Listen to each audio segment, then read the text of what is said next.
All right, I guess we should get going. Looks like we have a couple more people coming in. We have several people on Zoom. So I guess I should have a mask on. I don't understand the mask policy, how I can walk in the hall but not the classroom. Yeah. I'm 100% pro-mask and pro-vaccine, but I just hate wearing it. So I'm looking forward to getting done with it. It's weird whenever you like they can be like pro anything but anti-mandate. It's weird whenever you look at like someone on a map and you're just like when you see that it's like wow, you're an entirely different person without the mask. Yeah. Okay, well, let's get going. Who's expecting to do a presentation? What was your name? Brian. Brian? And you uploaded? Anybody else expecting? I am. Logan? Oh, that's right. You sent me yours? Yeah. Okay. I am also. Okay. Great. You uploaded yours? Yes, I will upload it. You will? Okay. Okay, so please do that. But well, you need to do it so I can grade it. But since you're online, we'll just share it. I'll have you share it through your computer, but still upload it, please.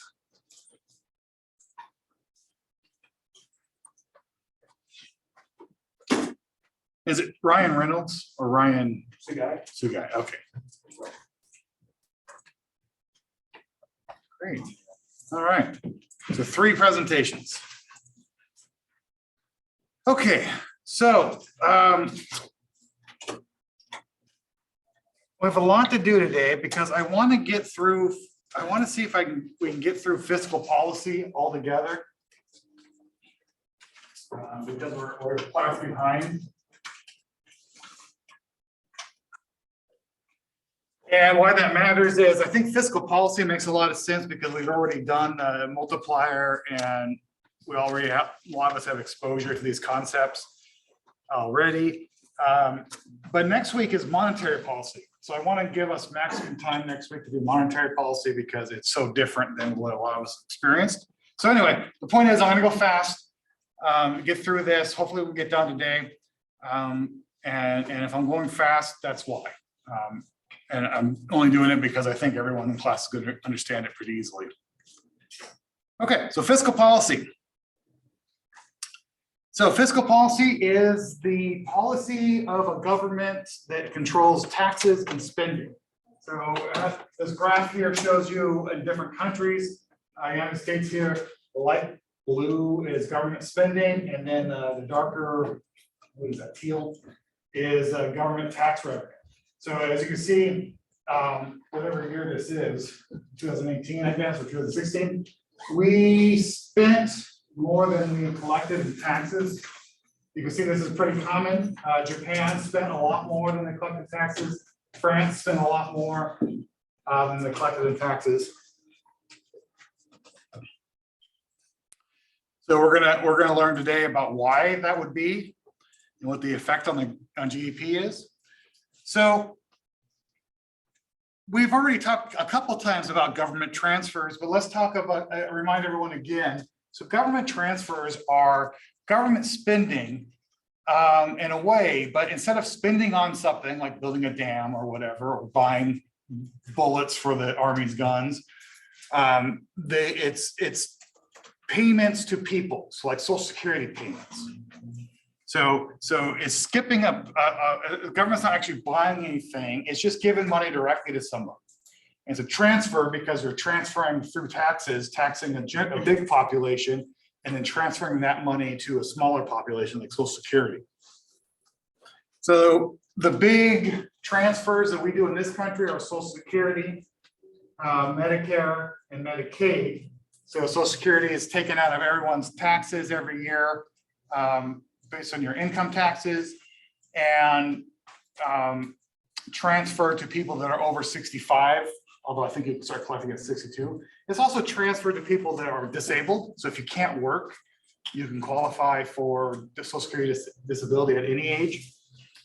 And then there's Medicare, which is federal government healthcare for those over 65. And then there's Medicaid, which is state-run but federal government funded health insurance for low income. So one thing that is important to understand for the transfer concept behind Social Security is you pay the Social Security all your whole life, as long as you're working. But it's not like a 401k where you own that money and it's growing and then you start taking it out when you retire.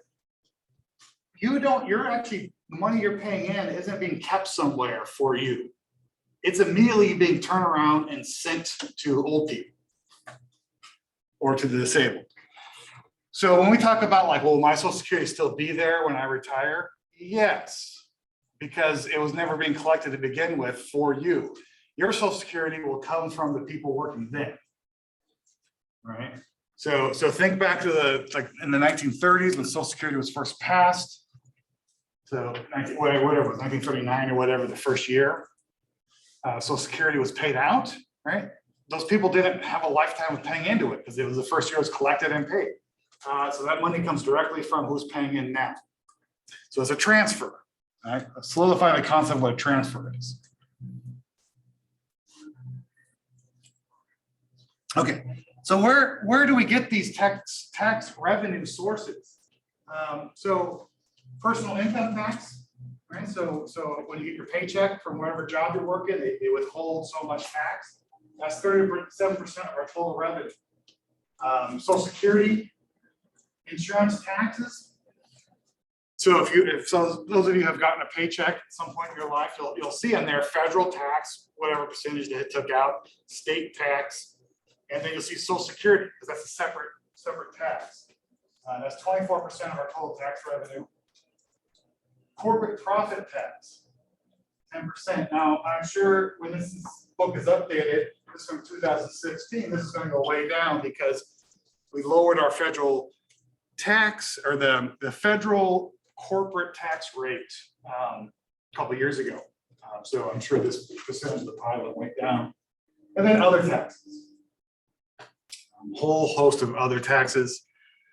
This is talking about at the federal level, not the state level. So this wouldn't be like property taxes, but other little things that add up. Okay, and then let's contrast to what we spend that money on that we've collected. So Social Security is 15% of what we spend, and education is 14%, right? And Medicare and Medicaid and the Affordable Care Act, 21%. National defense is 12%. It's a lot. So that's a high percentage of a high amount. So that ends up equaling about 800 billion every year that we spend on national defense. Okay, and then other government transfers, like unemployment insurance, things like that. And then interest payments, 11%. Do you have an idea what that might be, interest payments? So as we're going to talk about in this chapter, when the government borrows money, they have to pay interest on that.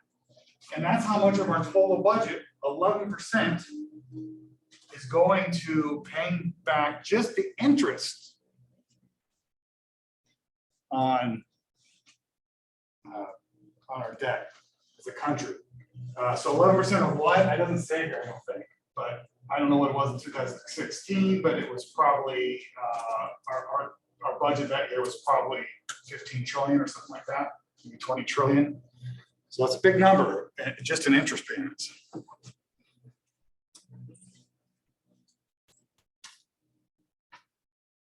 Okay, so why do we care so much about government spending?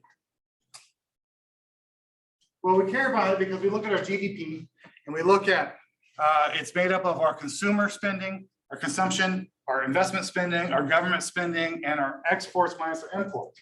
So government spending is G, so it's one of the components, but it also dramatically impacts C and I. Right, so what the government taxes and spends controls one element of GDP completely, and then also greatly impacts the other two big elements. Now, how is that? Well, because the government taxing affects how much affects how much you can spend. And the government taxing businesses affects how much they can invest. So you add all this together and you come up with fiscal policy.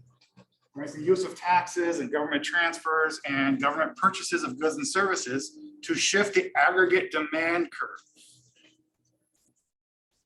Not the supply side, demand curve. So if we are having a policy, a fiscal policy that causes the GDP to expand, to grow, we call that expansionary.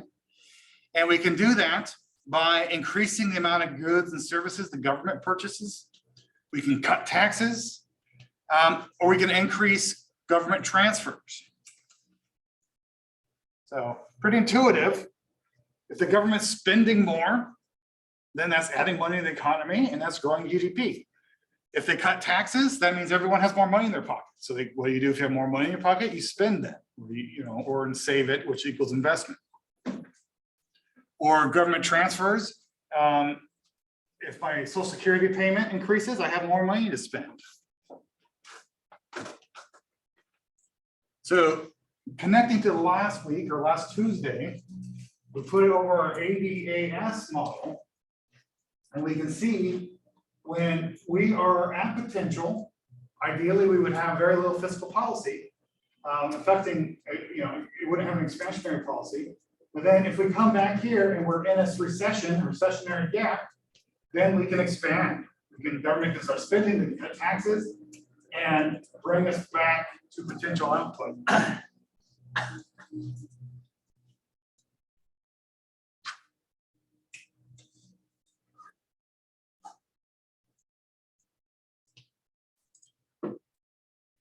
All right, so the opposite thing, if we're not expanding, we contract. So what do we do to contract? Well, we stop spending so much. The government stops spending so much. Or we increase taxes. Or we have a reduction in government transfers. Contractionary fiscal policy breaks the economy, breaks for the economy, not breaks it. Right? So we have this inflationary gap. So we were at equilibrium, demand is shifted to the right, causing prices to go up and causing us to go way above our potential output, which we already learned that going above our potential output is not good for the economy. Causes all sorts of negative things. First and foremost is inflation.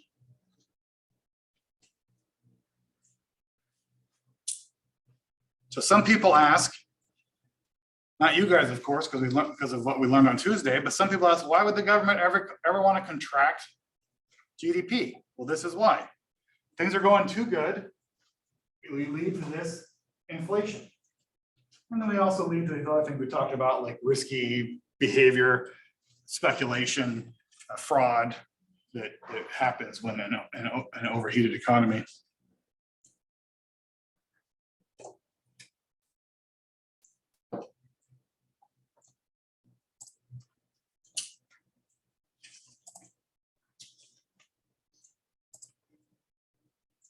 Okay, so can expansionary fiscal policy actually work? Well, it does work. We know it works. Unfortunately, there are proponents for various reasons that argue against government policy. And this is why when we started this class, I said you kind of some of you might have to like put aside what you've heard in the news or heard their political beliefs, because there are other reasons for these beliefs that they use economic arguments for. But this is where we start getting into this area. Let's ignore the fact should the government spend more and look at what the effect is. So if we look at that, we look at the critiques of it, and government spending. One critique is government spending crowds out private spending. Another critique is government borrowing crowds out private investment spending. And then third critique is government budget deficits reduce private spending. So let's look at those. So government spending always crowds out private spending. Well, the data doesn't back this up. And in fact, intuitively, if you think about it, it doesn't back up. So by crowding out, we mean if the government's spending money, that means that there's less money and less available to buy for private, for citizens and companies. But this assumes it's a zero-sum game in which the aggregate income earned in the economy is always a fixed sum, which isn't true. So if we had a fixed pie, amount of resources available to buy, amount of income to spend, then yes, the more the government is spending of that fixed pie means there's less private. But it's not a fixed sum. There's lots of reasons why it's not a fixed sum. For one, the more we spend, the bigger the economy grows, GDP goes up. So it's not a zero-sum game. And the other thing is our economies don't use resources effectively all the time, most efficiently. So increasing spending doesn't mean that there's less resources or income for private sector. It just means we can employ more people. We can use other resources more effectively.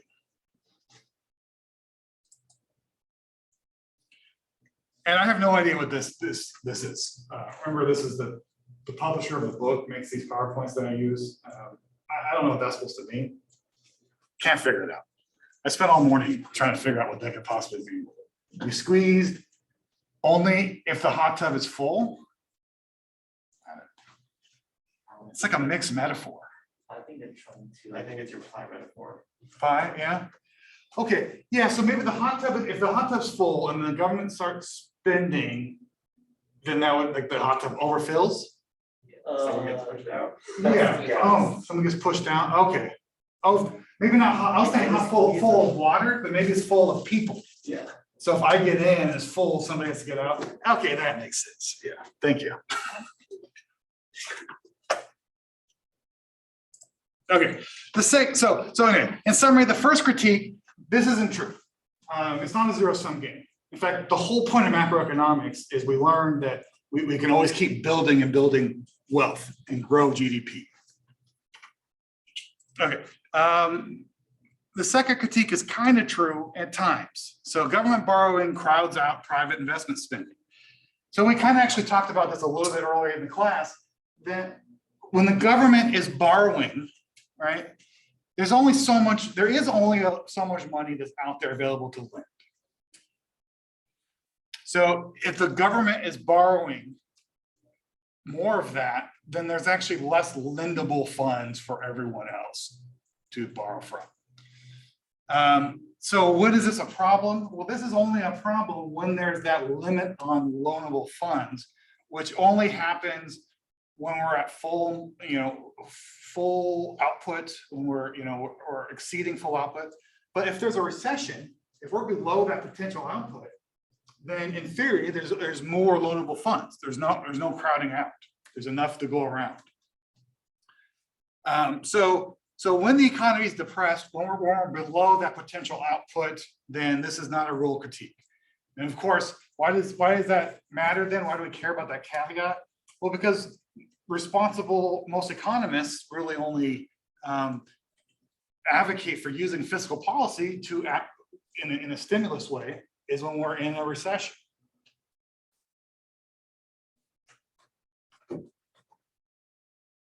Okay, and then the third critique is government budget deficits reduce private spending, right? The Ricardian equivalents, old economist. Again, 19th century economists. So this is before like anybody ever even thought of macroeconomics. But the idea is this kind of this lifelong spending that we assume that people spend based on what they're expecting to spend over a lifetime. So the outcome is if the government's racking up debt, the assumption is that people will know that in the future the government may raise taxes, for example, and that will mean I have less money. So then I'll start cutting the spending now. There's a couple problems with that. And the most obvious one is that's not how people work. If the economy is booming now, and I have lots of extra money, and I know, well, in the future, it's gonna be bad. There's a deficit, I'm gonna have, I think they're gonna raise taxes in 5 years. Very few people then, spend less. What's more likely is they go buy the hot tub with that extra money. They buy the bigger house or the better car. It's just how people work.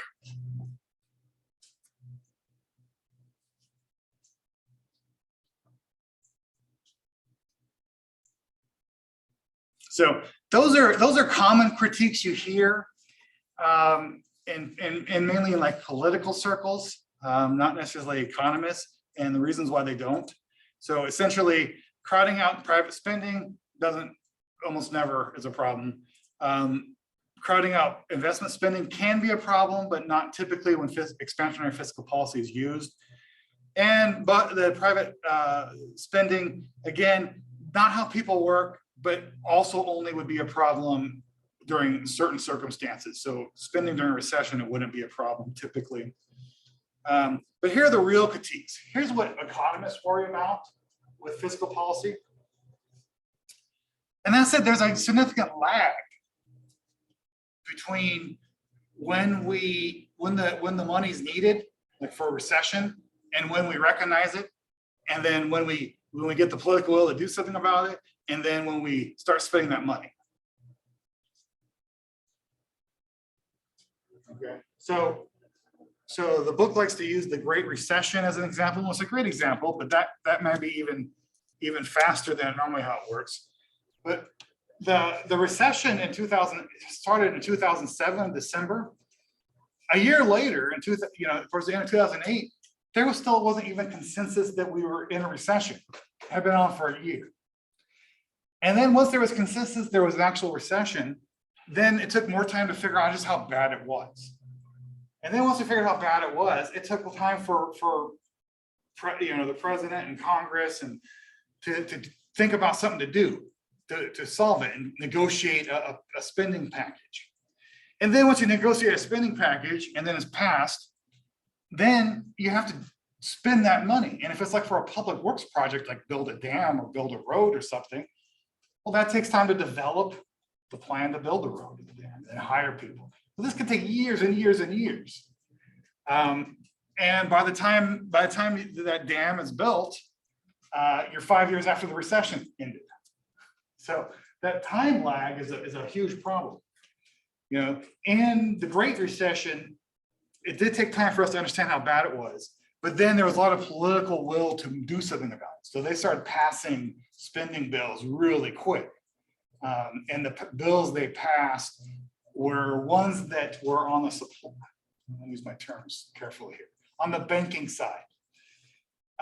So you could like build a dam or something, big public works project, which directly puts money out into the hands of laborers and suppliers. But this particular recession was large part caused by housing. So what do? You can send money to the banks, or you can send money to private people to help pay their mortgage. And we chose to send money to the banking system. So this happened pretty quick. So once the decision was made, it's pretty easy to get the money to the banks because we're already set up to do that. So this happened pretty quick. Other times, it takes a while to figure out what to do and how to get the money out there.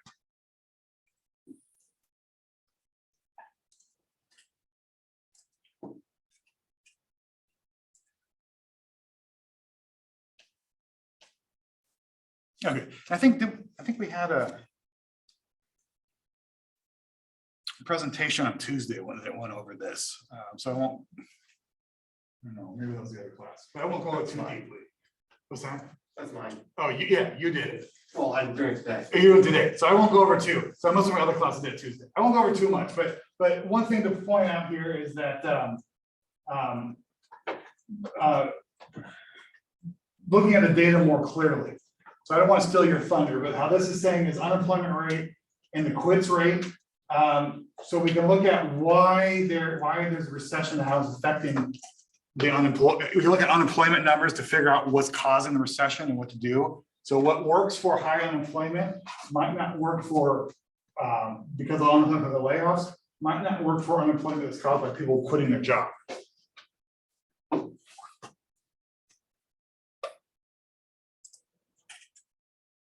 Okay, so let's get into the real meat of it, the real math here. Luckily, we don't do too much math because we already learned how the multiplier works. But remember, the multiplier is that when money gets introduced into the economy, then people will get some of that money and then they turn around and they spend some of it by their marginal propensity to consume. So then if they get $100, then they spend 60 of it if it's MPC is 6. And then you turn around and the person that they spent that $60 to turns around and spends it for 6% on something they want. So you have this total effect on a sum of money coming into our economy, has a total multiplier.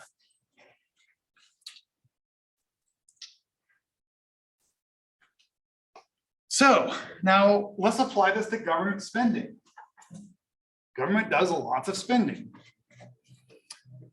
So if the government's going to spend into our economy $1 trillion, so let's say like a stimulus package, and the stimulus package is $1 trillion, and our MPC, let's say it's 50%, that means our multiplier, 1/1 minus MPC is 2.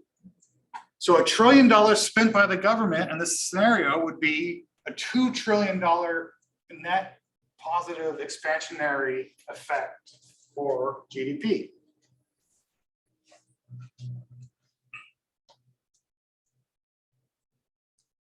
All right, hopefully you're with me. That's kind of a review. Okay. So that's spending, but the government does more than that. They also transfer and they tax. So transfers and taxes also have this multiplier effect, but it's different.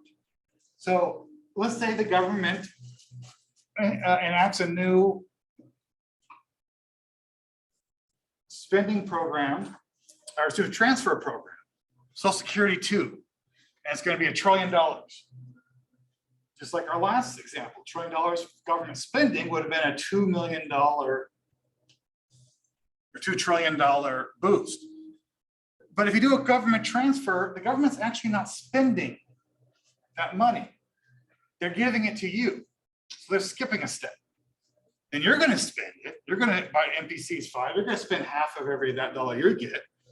But that first step is not actually done. So if that's the case, let's see if it's in here. If that's the case, then you don't have this same multiplier formula, which is spend times 1/1 minus MPC. You have this new one, which is the transfer times MPC times 1/1. Well, what's the difference? The difference is you have to subtract, essentially what that formula is doing, you're subtracting the value of that initial spend, which never happened. So you see how this plays out when we do our rounds. So the traditional multiplier, the government spend, in this example, 50 billion was spent, and then round 1, then it goes around and multiplies 2 here, so it's half each time. But you never had that initial spend. So the first round isn't the initial spend amount, it's the first amount after the MPC.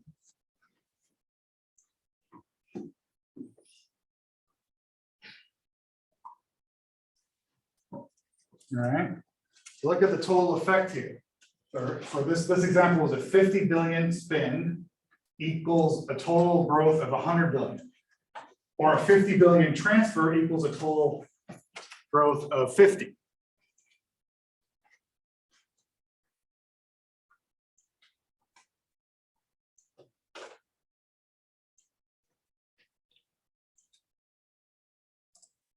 Okay, so transfers stimulate the economy, but less than the government spend. What about taxes? So taxes have two effects here. So we're going to talk about the effect one right now. We'll talk about effect two a second. So what are taxes? Well, taxes are the money that the government takes from you.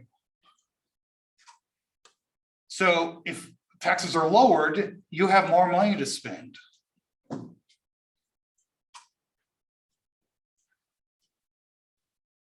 Okay. So in tax terms, like in tax law, if the government lowers a tax, it's actually called a tax expenditure. So if the government lowers your taxes, they consider that difference an expenditure for the government.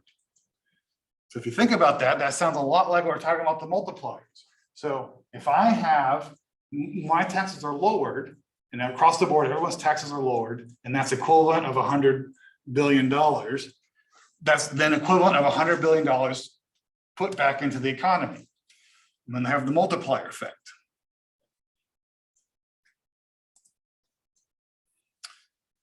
So the problem with the tax multiplier effect is that we don't pay lump sum taxes. So what do we mean by lump sum? Well, partly we mean that the taxes, you're paying taxes on income all throughout the year, not just the one time a year. But the real meaning here is that you pay taxes based on your income. So we don't pay $100,000 or say $10,000 a year in taxes. We pay a percentage of what you individually earn. And then not only that, that percentage you pay changes on how much you earn.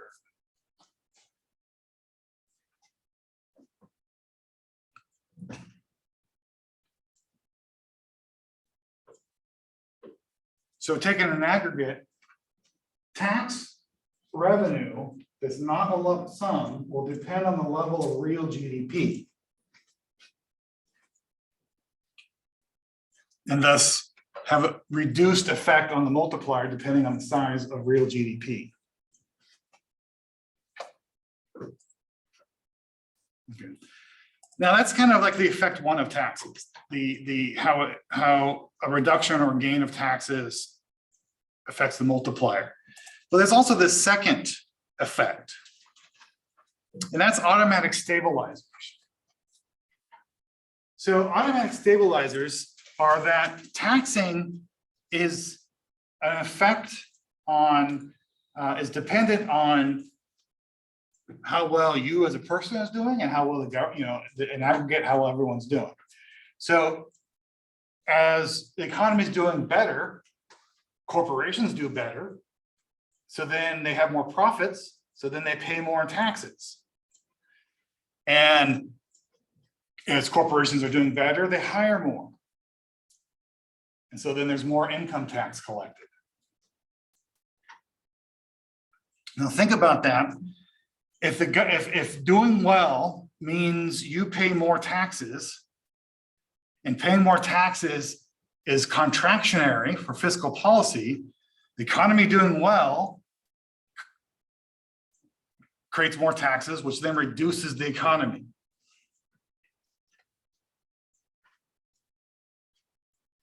Vice versa, if the economy is not doing well, corporate profits go down, so less taxes are paid in. They lay off workers, so less income taxes get paid in. And if less taxes are being paid in, that means there's less of a tax on our economy, and that means there's more money to be spent through the multiplier.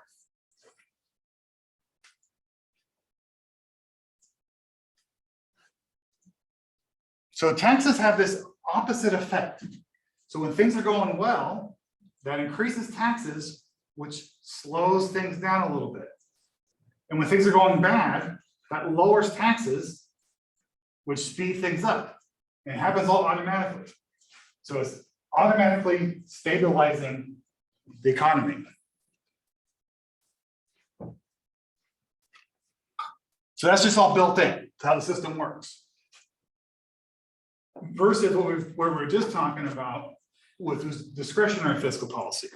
So discretionary is when Congress gets together and approves a spending bill, and that spending bill then is spent And if they do that in response to a recession, it's a discretionary decision to use fiscal policy.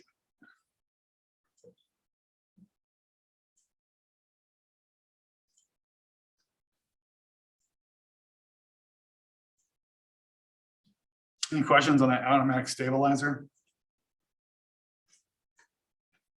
Because there's only one bullet point in my whole presentation on automatic stabilizers, yet it's such a big concept. And it will be tested on. Make sure you understand that. Taxes have the opposite effect on an automatic way of what's happening in the economy. They slow things down, a speeding economy, and they speed up a lagging economy. I'm gonna say that for automatic stabilizer, so as soon as it goes into a recession, it immediately like goes into like the automatic stabilizer kicks in. And so- Yeah, because it's really not even a kick-in thing, because it's always happening. Yeah. Yeah, so anytime, so the worse the recession gets, the more the effect applies. Oh, And the more heated the economy get, the more of a drag it is. So it's just kind of always happening, and it changes in response. It gets a more of a dramatic effect as the economy goes. So it's always there, but it's Yeah. just basically like, depending on which way it goes, it'll either Mhm. get less of the effect or Yeah. like more. So for, okay.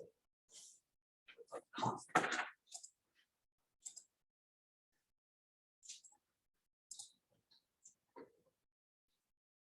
Okay. And then it's another one of those economics in action. So I don't know, I can't remember if somebody talked about this one or not.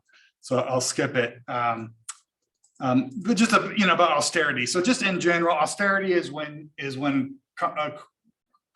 governments don't use fiscal policy in response to a recession. So recession happens, instead of spending that money, they say, well, we're gonna tighten the belt strings a little bit, and the purse strings a little bit, and not spend.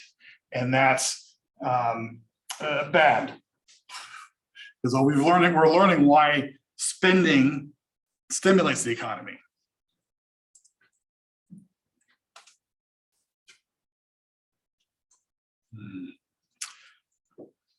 Okay. All right. Let's do a little bit more. We're not going to finish the chapter today, but let's see if we can get a little bit more. Budget balance. So if we spend more than as a government, if we spend more than we take in taxes, then we're running a deficit to borrow money. If we spend less than we're taking in with taxes, we run a surplus.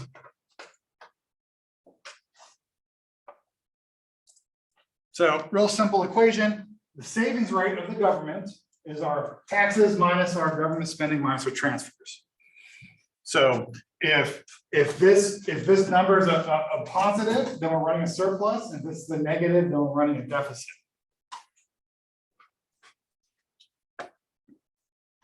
Okay, and then other things being equal, it says right here, discretionary, expansionary, fiscal policy reduces the budget balance for that year. And contractionary fiscal policies increase the budget balance. Okay, fancy way of saying, if we're in a recession and we have to spend a bunch of money, then we're going to go into debt. We're going to spend at a deficit. And if things are going great and we're collecting lots of revenue, we're not spending much, then we're going to have a surplus. Okay, there's a strong correlation here between the balanced budget and the business cycle. So you can see our recessionary periods, and so there's a kind of delayed effect that we have a higher budget deficit coming out of recessions. Makes a lot of sense, because recession, we're collecting less taxes and we spend more to get ourselves out of recession.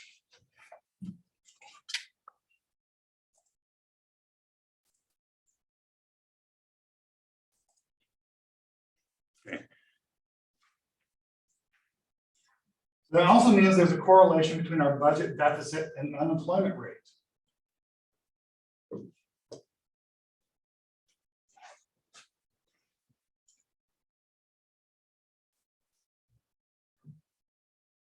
So what do we care about? We don't care so much about the fact that these are shaded areas. We care about the human toll, and the human toll of those shaded areas is high unemployment. So again, we see a correlation between unemployment rate and budget deficits. Again, the budget deficit is lagging because it's typically something caused a recession, which caused layoffs, and then we collect less taxes and we spend more, so it's a lag.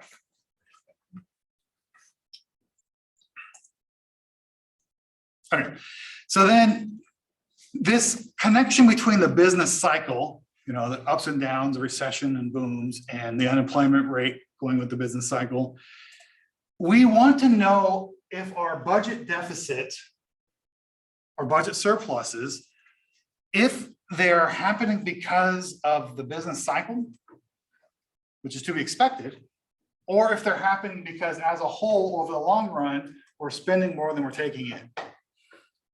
One's bad and one's good. So in the short run, it's good for us to spend money to stimulate the economy and get out of recession. That lowers unemployment as a human toll. In the long run, it's bad for us to be out of sync, that we're constantly spending more than we're taking in. So we use that concept of a cyclically adjusted budget balance. So cyclically means the business cycle. So we try to remove from the data the effects of the business cycle, the ups and downs. And what we see on this graph is the actual budget deficit versus the cyclically adjusted budget deficit. So this is our budget deficit at potential output. And then this is what really happened. So as you can see, over the long run, we actually are spending, we're at a government deficit that's in line with our long-term needs. And we have these extra deficits to get us out of recessions.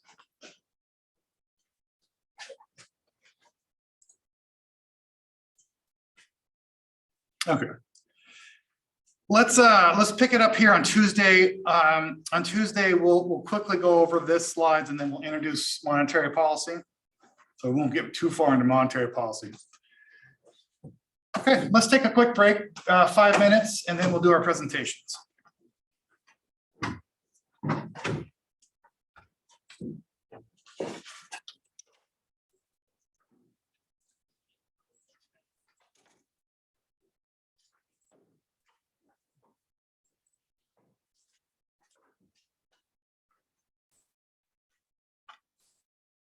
Get to it. I feel like I was just doing some malicious compliance where we're supposed to only instruct with our masks on, but I took it off in the break. Technically, I guess that's allowed, even if it's against the spirit of it. Okay, let's do Logan. Is he here? Yeah, I'm here. Oh, you're online. Okay. Do you want to share your screen? Yeah, I can share my screen. That might be easier.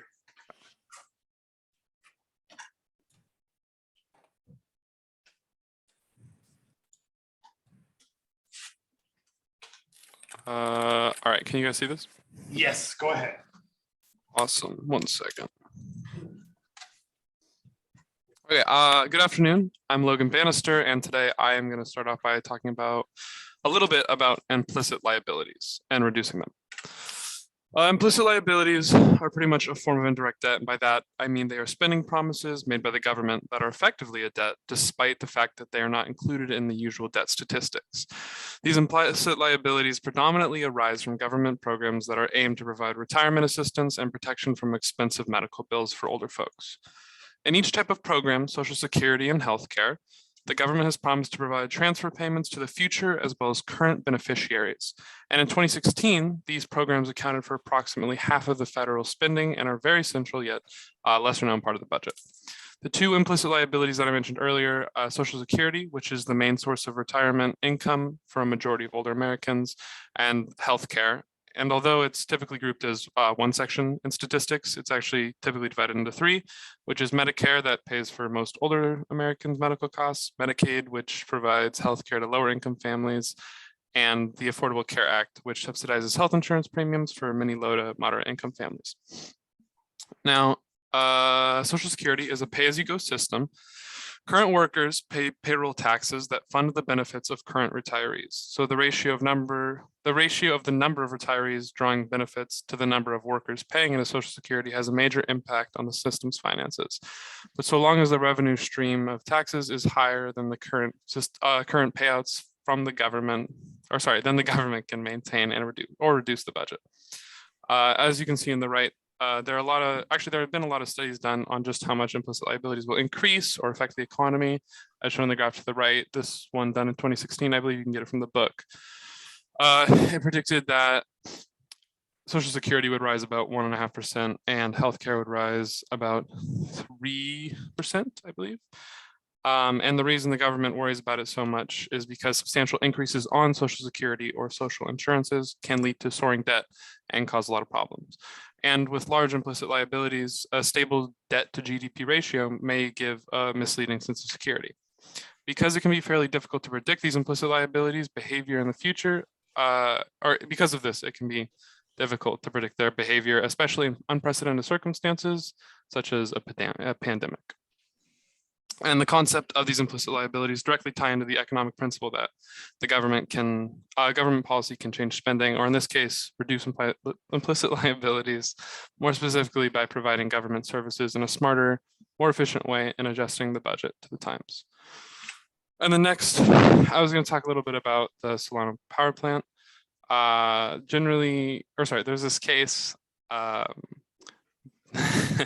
Solano Power Plant is a solar-based power plant that uses a system involving mirrors to concentrate the sun's energy on black pipes that turn the heat from the salt generated on them to produce electricity. It's actually pretty interesting. And this uniquely efficient method can even generate electricity after the sun goes down. And during the recession of 2009, Solano was one of the few power plants like itself. And due to rapid rises in demand for renewable energy and impressive growth in the industry, the 2009 stimulus assigned substantial sums into green energy, and that included a $1.45 billion sum for Solano. But because it was a non-American firm, it was pretty politically controversial and caused some protests. Despite that, it achieved the government's goal to produce many construction jobs when borrowing was cheap. This case kind of heavily ties into the chapter, demonstrating the difficulties in lags of discretionary policy can occur due to outside factors, in this case, the protests. And furthermore, it ties into how the government budgets in a recession or deficit and what they prioritize and why.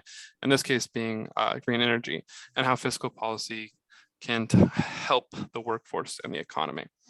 And there were some questions for thought. The first being, how did the political reaction of the government funding for the Solano project differ from reaction of more conventional government spending, such as roads or schools, and how does it tell us about the value of a fiscal stimulus project? And because it was a non-American firm, the reaction varied greatly from a typical American-based grant, such as roads or education. And in addition, renewable or solar energy was pretty new in 2009 and seen as risky, so people were unsure if it would be a consistent or reliable source of energy in the future versus something that was more immediately permanent and useful, such as new roads or education for the next few generations. And this case kind of shows that fiscal stimulus can be assessed through the potential impact on the workforce, generated tax revenues, and economic expansion and increase in GDP it will provide. The second question was, in the chapter, we talked about problems of lags in discretionary fiscal policy. What does this tell us about the issue? Or what does the Solano case tell us about the issue? For context, discretionary fiscal policy arises from deliberate actions made for policymakers, rather than the rules and problems may arise due to considerable time lags. Solano had the same problem because of the non-American firm issue, even though they had the necessary technology to provide jobs. This decision was based on subsidies provided by the government and policies, and this general agreement involved time lags. And lastly, in the depth of a recession, a good or bad time to undertake an energy project? Why or why not? And the recession is a very good time to undertake an energy project because the borrowing rates are low and there is high unemployment, so it creates a lot of jobs and increases output. This will cause a rise in the workforce, drive economic expansion, and as I said earlier, increase GDP and generate tax revenues over the lifetime of the project. And that is all. Thank you. Great, thank you. Yeah, it's funny. I don't know if anybody remembers that Solana was a huge political fight at that time. It was all over the news, caused a lot of major divide. But we have a long history of doing energy projects. You know, there's a Hoover Dam, the Grand Coulee Dam. Like, we'd love to do energy projects to get us out of recessions. Okay, well, thank you, Logan. Let's do Nolani. Desktop.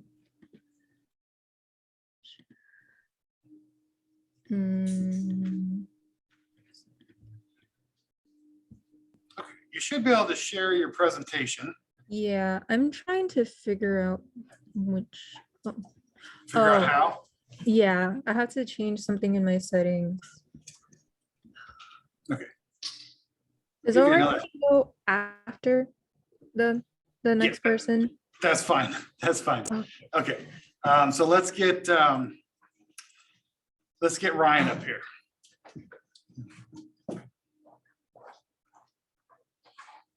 And actually, one second, Ryan. I'm going to share this screen so that they can see it. Zoom. Okay, and if you could just click on your slides to go through them, that's the easiest way. Right, I'm Ryan. I'm going to be talking about like the intro.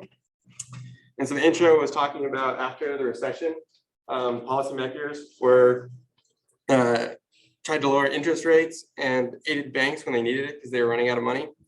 But this wasn't enough to fully recover. So President Obama's aides at the time suggested the American Recovery and Reinvestment Act. This act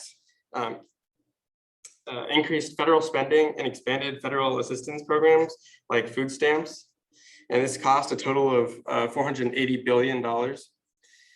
This is an example of expansionary fiscal policy, shifting the demand curve and lowering taxes and increasing government spending to stabilize the economy.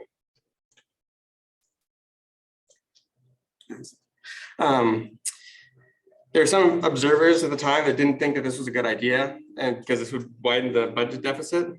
But most economists at the time were in agreement that we should increase government spending and when the economy is depressed. In contrast, in 2017, the Trump administration proposed tax cuts and additional spending and infrastructure like the previous tax cuts from Obama, but most economists disagreed with this because it wasn't the same situation in the economy and would most likely be detrimental to the economy. And then tale of two stimuli.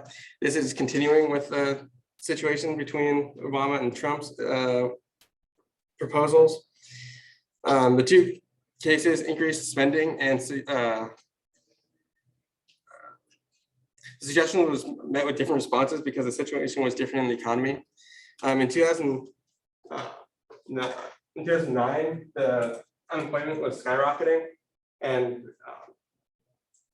quit rates were lowering because people weren't comfortable or weren't sure if they could get a new job if they quit, which shows that the economy is in a decline. But in 2017, the opposite was happening and people were low in employment and people were quitting, more people were quitting their jobs, meaning that they were comfortable if they could find a new job. So most likely it would lead to a detrimental if the government increased spending. And then the questions at the end. In each of the following cases, determine whether the policy is expansionary or contractionary fiscal policy. And case one was several military bases around the country, which together employ tens of thousands of people, are closed. And this is a contractionary fiscal policy because it reduces government spending. The second one was number of weeks of unemployment person is eligible for unemployment benefits is increased. This is expansionary policy because it is increasing the government transfers, and so people have more money to spend. And then the third one is federal taxes on gasoline is increased, which is contractionary fiscal policy because it's increasing taxes and lowering the amount of money people have to spend. The second question was explain why federal disaster relief is quickly disperses funds to victims of natural disasters such as hurricanes, floods, and large-scale crop failures will sizably stabilize the economy more effectively than disaster relief that must be legislated. And that reason is federal disaster relief is more effective at stabilizing the economy because there's little lag time between the disasters and aid. And the third one is the following statement is true or false. Explain. When the government expands, the private sector shrinks, and when the government shrinks, the private sector expands. And this depends on the state of the economy. If the economy is at full employment, then expansionary fiscal policy will lead to crowding out of the private sector and cause the private sector to shrink. And it's false if the expansionary, if it's in a recessionary gap, because they would actually benefit the private sector. So it's kind of like the Trump administration's proposal and Obama's proposal, where one was when it was in a recessionary gap and it would help, and one was when it was doing quite well and it would probably hinder it. So that's it. Great, thank you. Yeah. You got that right. So the Trump thing was all the indicators were indicating that we were in a good booming economy and an inflationary gap. And what we learned is if we overheat increase inflationary gap, that leads to inflation. So that's not what we want. Okay, let's see now. Nalani, did you were able to figure out the share? Yes. Okay, go ahead and share it and you can go. Okay. Wonderful, go ahead. Okay, so my name is Nalani Namura, and I will be presenting two topics from Chapter 12, Sticky Wages in the Great Recession and Supply Shocks versus Demand Shocks. So,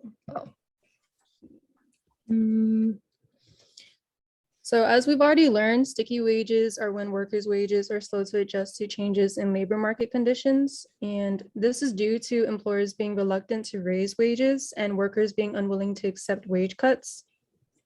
And this is why during and after the Great Recession of 2000 to 2009, wages were neither cut or raised despite high unemployment rates. And so as a result, the economy suffered a severe economic slump. So to understand how sticky wages work in a recession, we will look at a similar situation. This graph over here depicts percent change in wages in Portugal's economy. So just to better understand it, the y-axis shows the percent of workers affected by wage changes, and the x-axis shows the changes in wages. And so in graph A, during 1984, Portugal's economy was doing fairly well, and most workers were getting raises between 15 to 20%. And this is like a very prosperous economy. By contrast, in a deeply depressed economy, during 2012, Portugal showed, Portugal showed most employers being reluctant to cut wages, which is why you'll see that nearly 80% of Portugal's labor force had completely flat wages, as you can see by the zero. And that's basically showing like the difference sticky wages has in a recession. My next topic is supply shocks versus demand shocks. So supply shocks are any event that shifts the aggregate supply curve. These can be changes in commodity prices, nominal wages, or productivity. And supply shocks can be either positive or negative. So in this graph, as you can see, it shows a positive supply shock or a rightward shift of the aggregate supply curve. In the graph, you'll see that output increases at a lower aggregate price level, and equilibrium is moved to a lower point on the aggregate demand curve. This is the most preferred shock because the economy can produce more without the danger of inflation. Moving on to a demand shock. Let me go back a bit. Sorry. In a negative supply shock or a leftward shift of the aggregate supply curve, output decreases at a higher aggregate price level, and equilibrium is moved to a higher point on the aggregate demand curve. And this is considered the least preferred shock because the economy would experience stagflation or produce less at high inflation. Next is demand shock, which is any event that shifts the aggregate demand curve. These can be changes in expectation, wealth, physical capital, or effects of government policies. And in a positive demand shock or rightward shift of the aggregate demand curve, output increases at a higher price level, and equilibrium is moved to a higher point on the aggregate supply curve. In contrast, a negative demand shock or a leftward shift of the aggregate demand curve, output decreases at a lower aggregate price level, and equilibrium is moved to a lower point on the aggregate supply curve. These are some practice problems just to understand a bit more. So describe the short run effects of each of the following shocks on the aggregate price level and on output. A is the government sharply increases the minimum wage, raising the wages of many workers.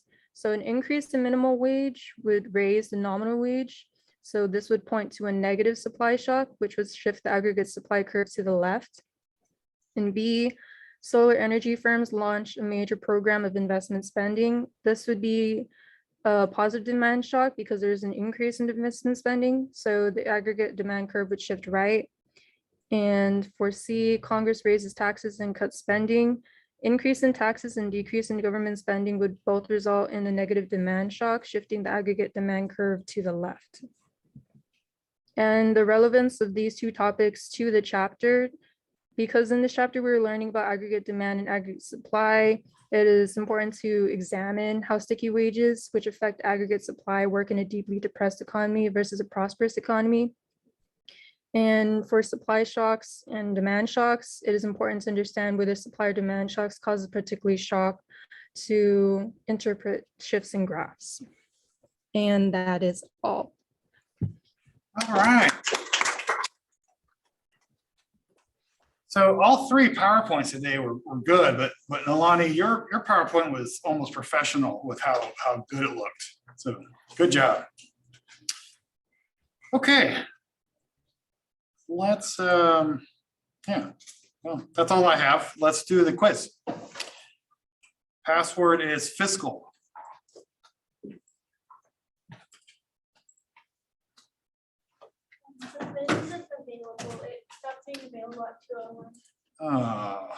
Let me fix that. That's weird because right before class I went and checked it and thought I got it right. It's 11.2, right? Yeah, it should be. Let me just double check here. That's, oh.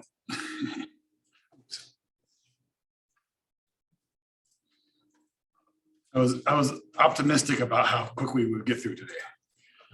Okay. Password's fiscal. And it should work.